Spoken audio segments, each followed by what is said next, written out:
So my guests are, and please help me welcome, first up, Dimitri Binazzi.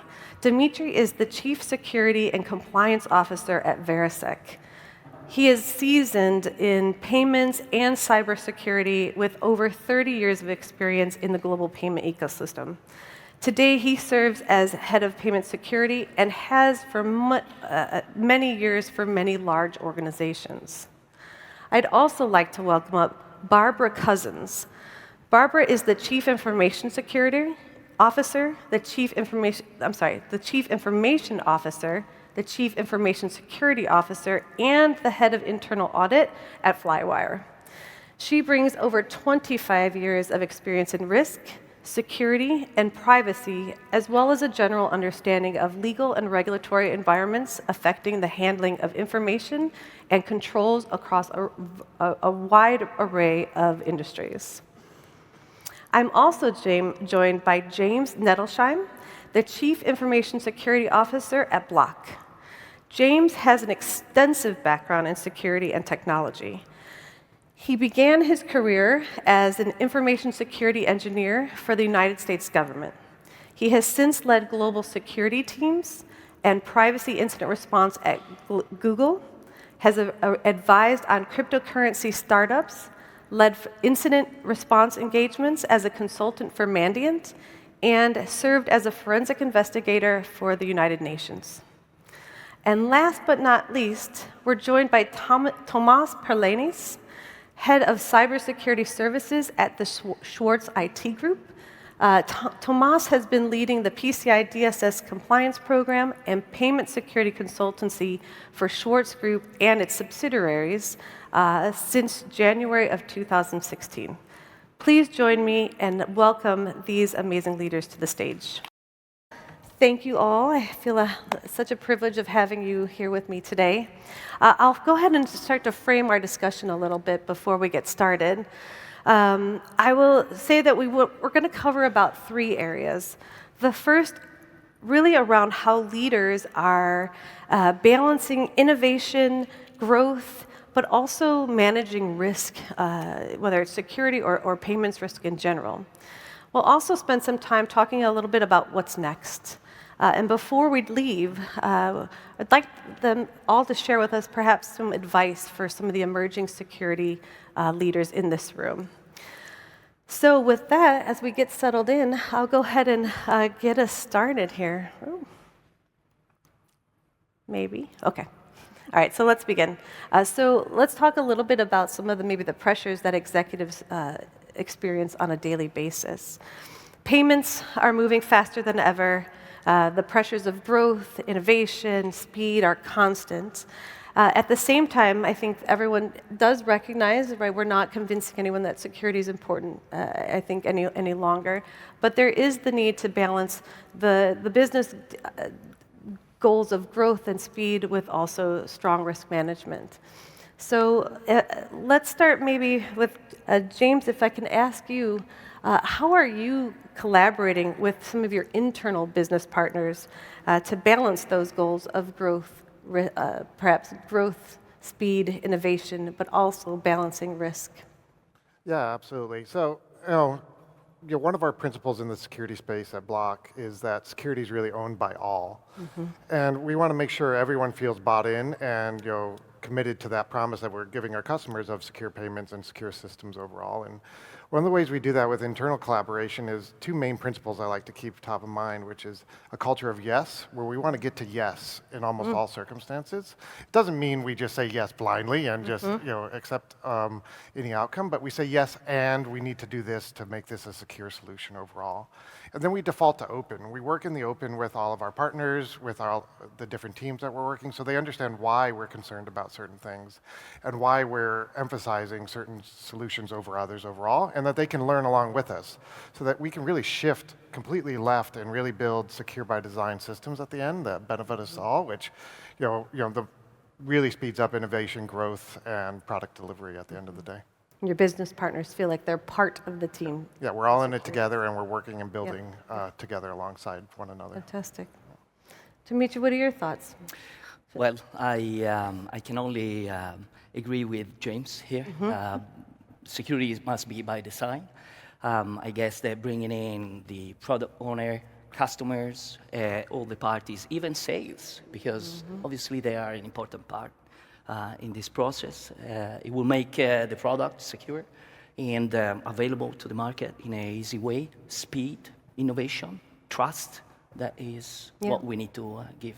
And when it's secure by design, it's part of the goal. It's a shared goal. And so you don't feel like you're working against each other. You're actually working collectively with each other to achieve that final outcome. That's great. Okay. James, were you going to add something there?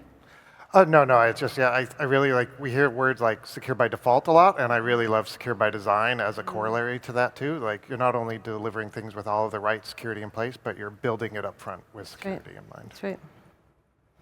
All right, so Barb, as the CISO for Flywire, a global network focusing on payments, cross-border, beyond the technical controls, how are you instilling a culture of accountability so that security is embraced by the whole organization and not delegated? Yeah, so I've implemented the 3 lines of defense, which most organizations have heard of. It's making the executive team be accountable for risk. So in my organization, I ensure that I'm implementing and creating mechanisms in which the executive team are getting full pictures of like what our risk is, what our current risk is, what our future risk looks like, and making sure that they take ownership. So on a quarterly basis, we meet and we discuss who's going to own what risk, how we're going to mitigate that risk. And then we talk about future risks, because nobody has a crystal ball, but we do try to figure out like what is coming our way, like what headwinds are we coming up against. So, but I think making them own the risk, and most people don't realize, like, I could have a huge security team, but I really need everybody in the organization to take on that risk hat, because I don't have eyes everywhere. And so by having the executive team own accountability for this, it's been trickling down through our organization, and it's been a really good impact, I think. That 3rd line of defense, I think, started most likely with financial institutions, but certainly it's becoming more and more common for that to be adopted across large and small enterprises. Yes, That's a great absolutely. way. Tomás, for being responsible for, again, the systems of one of the world's largest merchants and all of its subsidiaries, how are you also helping to create a culture of accountability that's not just with your security or compliance team, but with your organization at Schwarz? So one of the major items of Schwarz Group is standardization by process. So we instantiated a process for any new solution which may come up to create specific risk analysis. So like we call in here the targeted risk analysis. But for each and every payment solution, starting with financial risk analysis, legal, all sorts of types. And then if it is a payment channel, it's directly derived to us in the payment security team. And we support the business team and the IT implementation team in understanding their risks, in finding appropriate solutions to them. And of course, what we love to do is to take out different standards, like the P2P standard, like MPOC standard, and encourage these payment teams to implement them according to standards, because we don't have to reinvent the wheel anymore. That's right. The wheel is invented. So let's replicate what's existing, what's out there in the market. And of course, in collaboration with different other entities, also in here, we are able to mitigate the most of the risks.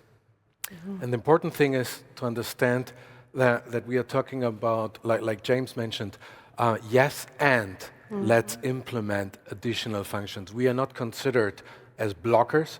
We are supporters of new technology, of new innovations, with the security in mind from the very early stages. So it's interesting, because I think what I hear is that, one, at the executive level, your relationships with your business partners, right? You're aligned.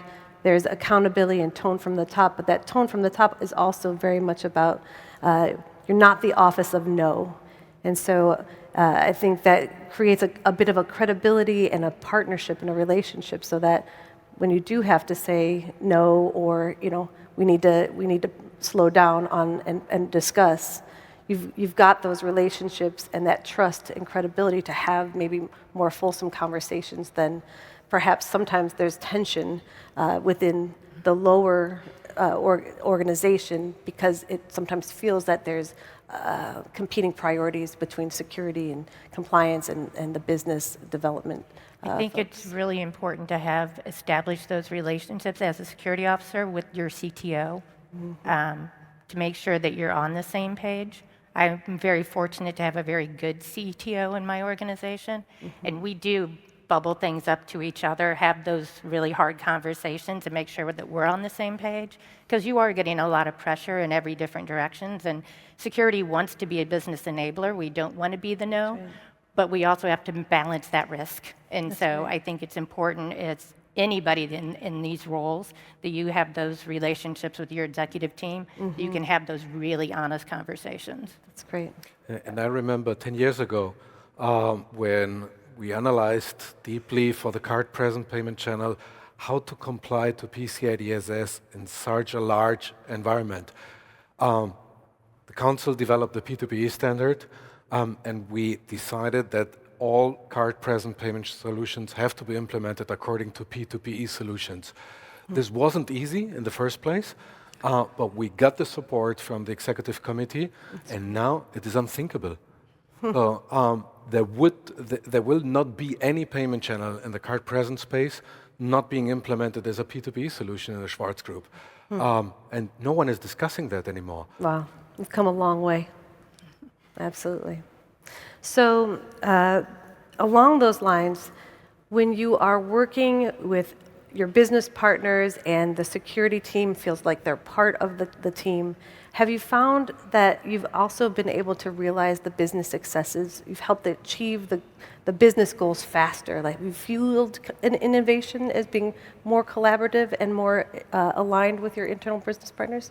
James? Yeah, absolutely. So, I mean, it's really a huge part of our ethos at Block and Square. From our very first days, we took on that responsibility of PCI for our customers as the merchant of record, and that's really fast forwarded all the way to today. As we're 16 years old now, we just released voice ordering for delivery restaurants with AI-based agents, and this was a whole new world for the security space. And to get this right was hard, but we were really strong partners and able to roll it out with much better guardrails overall, and speed up the innovation and the delivery for our customers because of that strong partnership at the end of the day. Fantastic.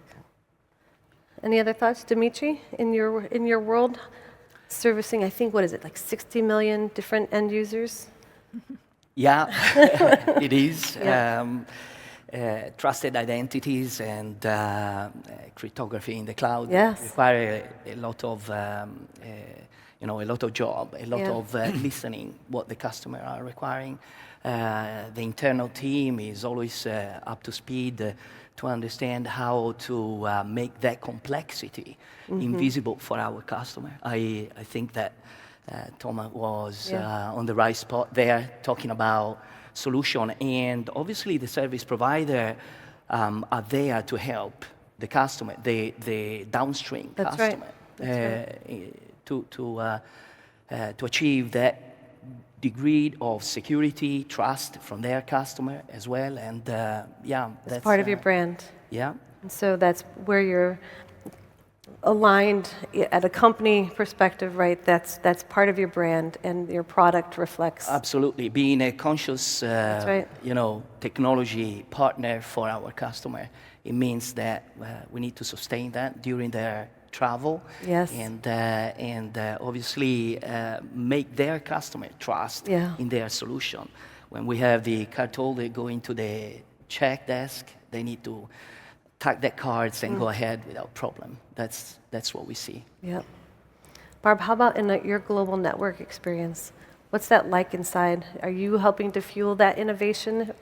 Yeah, I am actually. So we are, Feeling part of that team? We're constantly pushing the envelope. We're 100% in the cloud.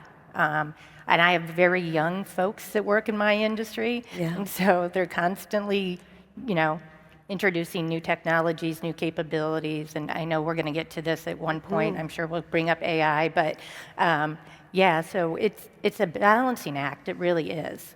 Making sure that we're going fast, because that's all of the CEOs talk about. That's all our board talks about. Like, you guys need to go faster than you are. Wow.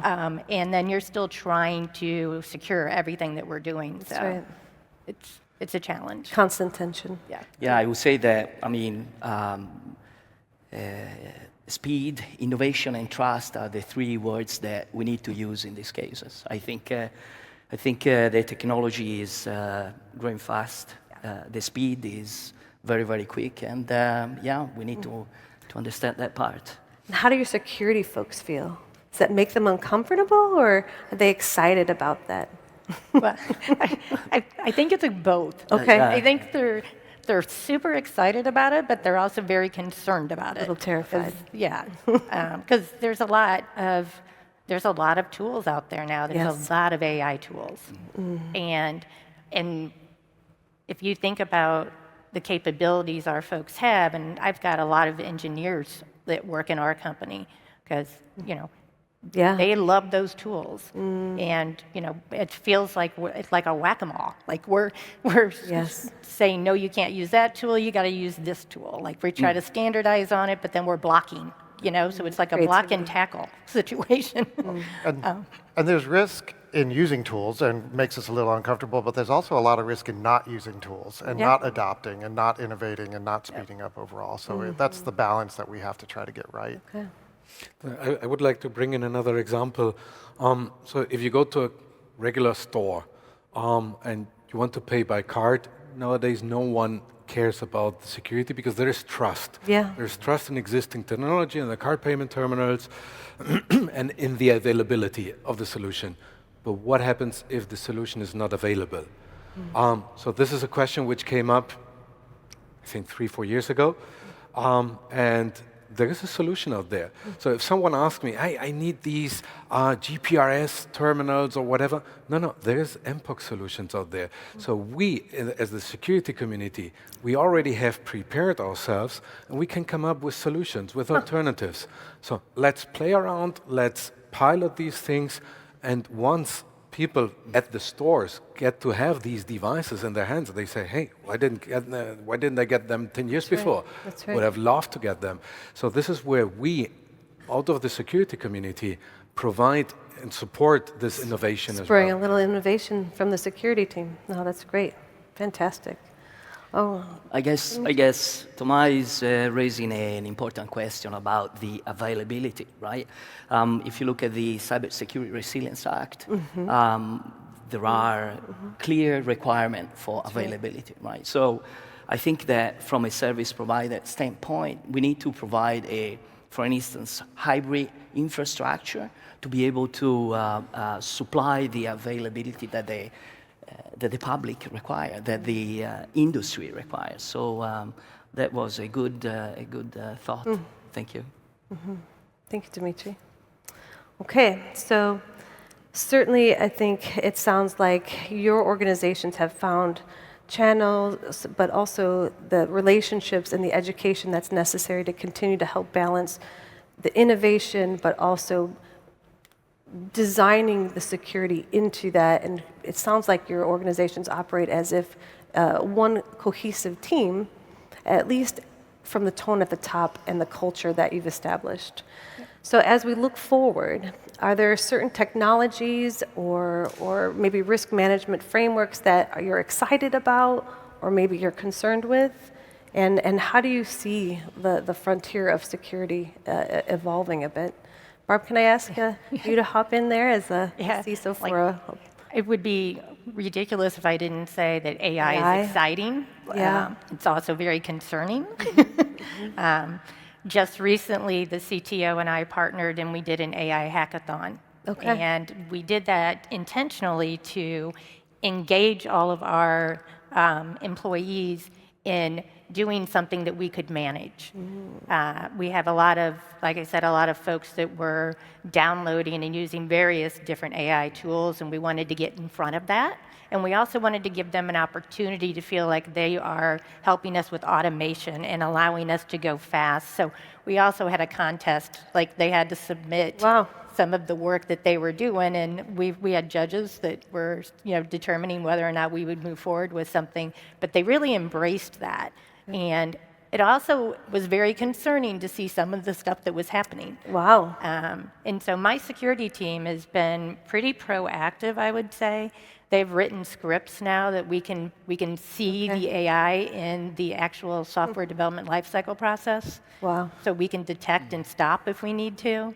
So we've gone a long way with this, but there's still so much more that's happening. That it's going to be a situation that we're going to constantly have to manage and assess. So you're not shutting it down, but you're actually helping to monitor for it and evaluate how it can be used. Right. I mean, we've written policies, we have Yes. standards, and then we have those technical controls in place to kind of rein it all in. Okay. While still making people feel like they have enough freedom to be inventive. Right. Wow. That's fantastic. James, did you have some thoughts on kind of what's next? And Yeah, no, I mean, I'll definitely continue on the AI trend. It's similar to how I mentioned earlier. There's a lot of risk in not adopting this new technology overall, and we have to get the security right, of course. And Anthropic, a major LLM provider, recently released a threat report showing how it's being used all over the place by attackers right now, really automating end-to-end the life cycle of an attack. Used to pass interviews as malicious insiders, used to write malware and sell malware. And we really need to adopt this new technology to successfully counter all of these new attacks overall too. So we're also doing days of learning and hackathons and really trying to become as much of experts as the attackers are out there and as our engineers are out there, so that we can build golden paths for them to be able to use this technology in an impactful way overall. That's fantastic. Tomás, AI? Yes, of course. I would add to James that just second what James mentioned, that we need to understand how the criminals use AI in order to be able to defend against new threats, new attacks, because this is something which is certainly unknown yet. So I know how I would use AI in the payments industry in a good sense, but I currently have doubts in understanding how the criminals may use it to get the funds out of the consumers. So this is something we are definitely looking at right now. And the second thing, which is quite important here in Europe, is the whole payments landscape. There is a lot of evolution going on right now. Let's say moving away from plastic to something I would say QR-based payments. And the QR itself is something I consider pretty dangerous because no one can see it. No one knows. If I'm doing a picture out of a QR code, I don't really know where I'm going to. I'm supposed to go to a payment page, but maybe I'm not. Maybe I'm going to a fake payment page, and it looks absolutely equal to the legitimate payment page. And this is something which is being discussed right now here in Europe, plus additional regulations like the CRA Dimitri mentioned. So this is something where lots of things will happen here in Europe, together with a digital euro as well. There will be a new currency being implemented. We are part of that route in the design with the European Central Bank, and it's currently a very interesting route how this is going to be shaped. There is no immediate plans to go live January next year, but it's going to be a really interesting thing, using existing technology, providing additional technology, and we will have to make sure that whatever payments will be done with that currency or with that environment are secure. And this is completely new field being developed here in Europe, and I think it's going to be interesting for everyone in the world as well. That is interesting. What are your thoughts on, is there advice to the council on how we can best support these different exciting opportunities, but also where there's still, certainly some concerns. Well, I think that the council plays a unique role in this global alignment for us. I think that the council should support more standardization aside to the innovation, so that innovation and standardization will be coordinated by the council. And because there is the need of the standards, obviously, there is the need of innovation, as Tomás was saying also, but the need is to be coordinated in the right way. That's dangerous in some capacities, right? Because the council certainly doesn't want to stifle innovation. But to your point, how do we maybe provide guidance and be more vocal or visible earlier in the process to be able to help create maybe safe guardrails, right? And so that we're not stifling, we're not ready for a standard, but perhaps there's more guidance that might be necessary to standardize some things enough where we have good guardrails to help kind of allow for innovation, but learning and security consideration being part of that development as. So I would say flexible guardrails. Okay. Flexible. Not rigid walls. That is concrete. Is the word. No concrete barriers. No concrete okay. barriers. So we are talking about Formula right. One. Yeah, right. That's right. So, and the engagement that the Board of Advisors, for instance, has, and all the other units in the PCI SSC, there are a large contribution to what you are mentioning right now. I think we need to listen to the voice of the people who are in the market, in the business, who are experimenting in some ways, and along that way, That's just right. have this flexibility for innovation and standardization. Thank you for saying that, Dimitri, because that is where I feel that really optimizing the way that we're engaging with our community becomes critical. Because you are in we like to say we're in the payment industry, but we're the standards body. We're not actually in the payments industry. We certainly are helping support the payment industry.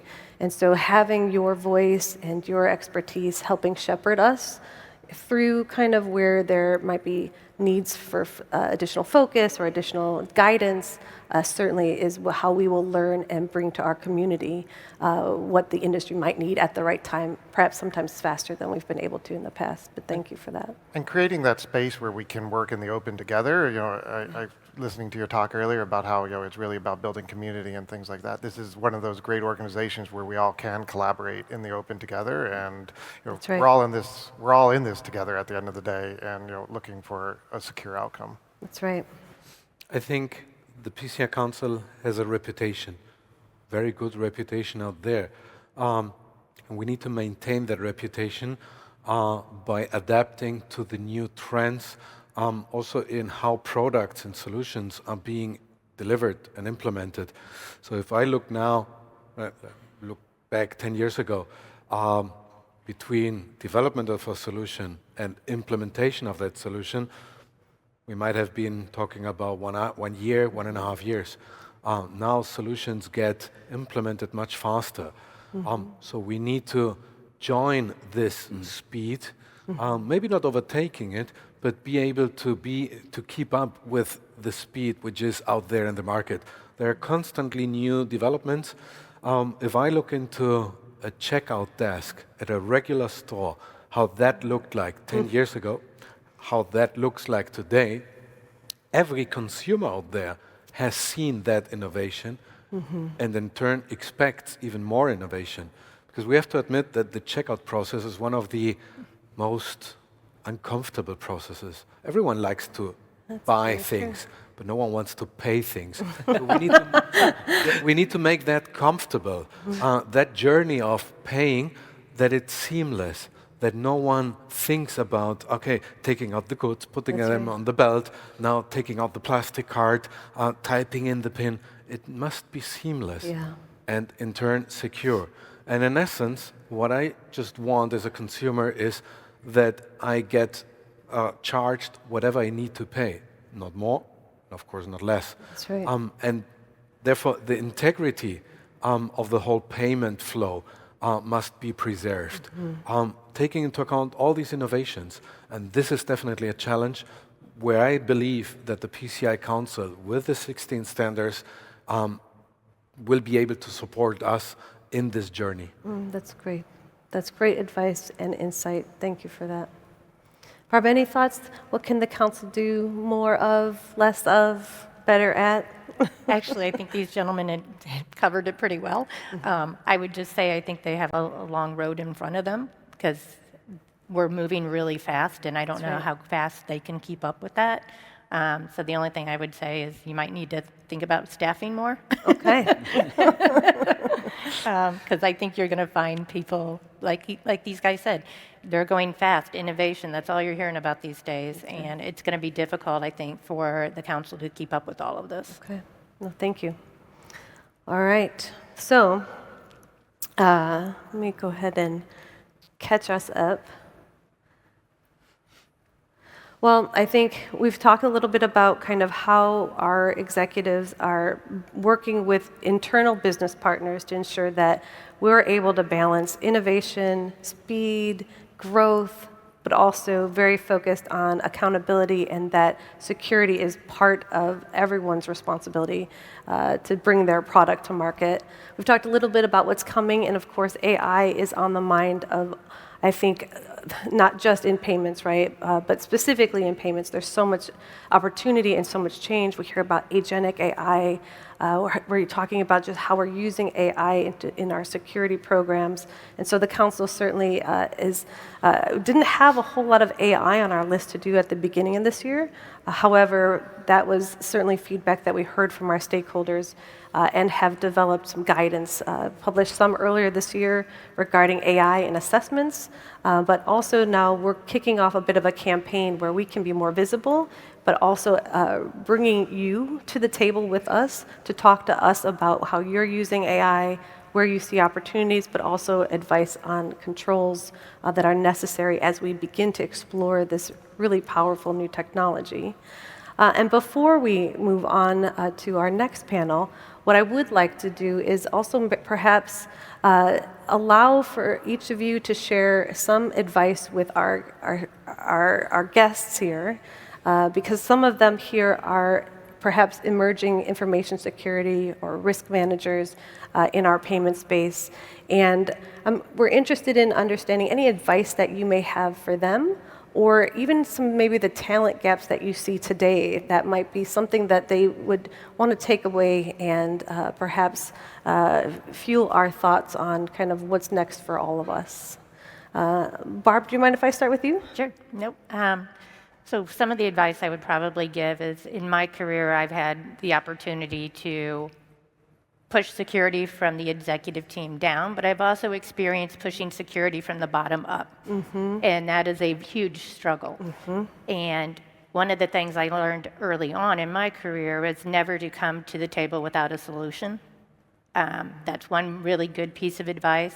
Also, when I started in the industry, security had a target on their back. That's right. They just blamed security for everything. We can't go fast because of security. We can't do this because of security. Like, I got them to stop with that nonsense of security is stopping us by basically saying, like, you know, constantly reminding them what the business benefit is versus the risk. Yeah. And being able to couple that all together, like I said, making sure you have a solution for the table, and also being able to explain that business benefit versus the risk, it goes a long way. And it really gets the attention of your leadership team. If you're not on that executive team, just by being that forward-thinking with everything you're trying to do and being part of the solution and not the problem, it goes a long way. You mentioned also there really understanding the business. I think even as a security professional, the more you understand about what your company does and what perhaps product or you're assessing, you're more valuable to the team, and you're, again, have more credibility when you're talking to leaders about concerns or controls that might be necessary to help make a more fulsome, secure program or product. That is such a valid point, because I will tell you, it's so important as security professionals to know all of your products, your services, how they implement it, how the clients engage with it, That's right. and how your payers are transacting on your platform. It's not just knowing the security and the controls, but knowing how it all works to help make better decisions. It's really important. That's great insight. Thank you. Tomás, what are your thoughts? Basically, just adding on top of that, it's important to understand the operational business. So if you go to a store and you see what the store personnel is doing, the amount of work they are doing, in essence, if we pay by card, we are paying basically or getting our salaries. So in such a large enterprise as the Schwarz Group, with this constant growing trend of card payment, almost 80% of the group revenue comes in by card. Wow. And that means that if card payment solutions don't work properly, I will not get paid my salary.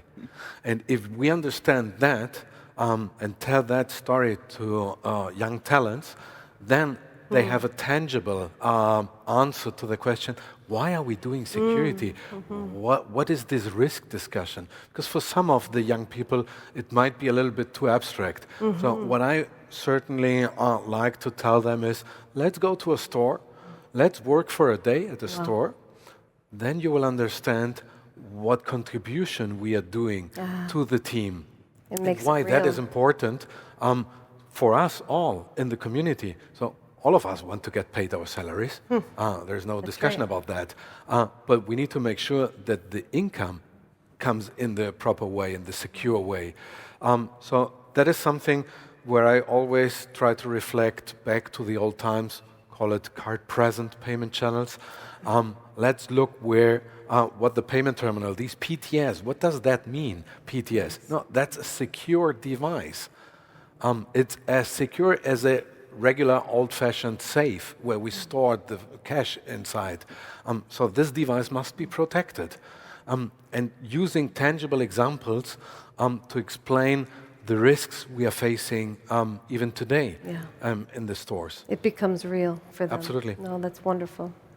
Dimitri, any I want to advice? simplify, definitely. I want to simplify the talk, saying that the future belongs to the professional who can join the dots in the way that there is a lacking a gap of understanding and explanation between technical difficult situation in business terms. So if you are able to bridge technology and business using simple words, which is more or less what colleagues are saying, that would be the real professional leading the industry. Because obviously we are living in a world which is rather complicated. There are a lot of solutions and stuff, and using simple terms to explain them, that would do the business. That's my take. You know what? That's actually advice that I got early on in my career as well.